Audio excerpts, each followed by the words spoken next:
are hop and sheep and cow farmers. The greatest revelations has been the feeling of being just one species amongst many and being part of a much wider system. My name is James Shepherd. I am one of the owners of Smokedown Farm in Sharon, Connecticut. Hops are largely, if not almost exclusively, until recently, were grown in the rain shadow of the Cascade Mountains in the northwestern United States. They are temperate plants that grow across the world.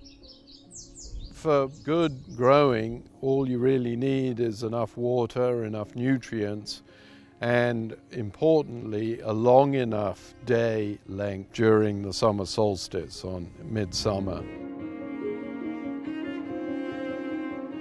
Well, there are a lot of challenges growing hops. You never know what you're going to find, what's going to happen next, and it always brings on something bad. We have too much rain, not enough rain. Last year was so dry that towards the end it really put a hurting on the crop. Even this year to start, I mean, we went through spring with barely any rain at all. So I've been irrigating since April, where usually I wouldn't start until now. But it's been so dry. We've only had like 1 inch of rain in the past 2 months. And I think in 3 months, maybe 1.5 inches. We have an irrigation pond. It's about an acre, 30 feet deep. I have a pump. I pump down all the lanes, and there's drip lines going all day long, from 8 o'clock in the morning until 8 o'clock at night. And you can see the ground is still dry. It just sucks it right into the ground. So our pond, where we were last year in August, is at that point now. So I'm down about 10 to 15 feet in that pond, which is a lot of water. And I'm worried that come August, right before we harvest, that we won't have enough water to keep watering. It's scary for a farmer like me who needs the water to have the crop grow and complete its cycles. If you look at last year, the total precipitation for the year was close to normal. But when it comes in packets at the wrong times, usually a deluge, and then dries out for longer periods between, it really makes growing any crop, and particularly hops, very, very difficult. And I think that a lot of my neighboring farmers are experiencing the same thing.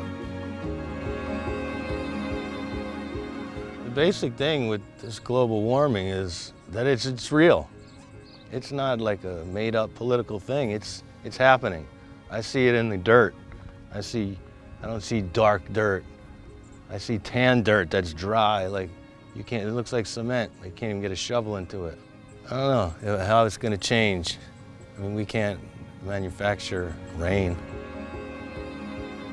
People will always get their beer somewhere, but I want it to come from here, because we put our heart and soul into this business. Even with a global market and things like barley, if you see extremes that wipe out entire crops, most breweries would be hurt, and you'd see prices get to the point where you couldn't stay open. What I've noticed in the past year or two is the hops farms are going away. We're hanging in there and we're struggling.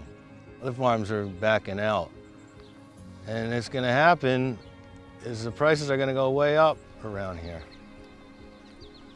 The greater danger in the future is whether these sort of regionalized climate change issues become more global, more ubiquitous. So you see wholesale crop failure on large scale in terms of barley grains around the world being impacted, not just here in one location and another. The thing we've been doing, working with the state for them to help us to get a new irrigation system. And we're using bigger lines on our irrigation, went from 2-inch to 3-inch lines. I mean, I plan on doing this until I retire. I don't plan on doing another job. I love farming. It's in me. Same with the Smokedown family. We all love it. We want to continue and make this farm thrive. And whatever we have to do in our means, we're going to do. We're not going to give up. We're going to keep going.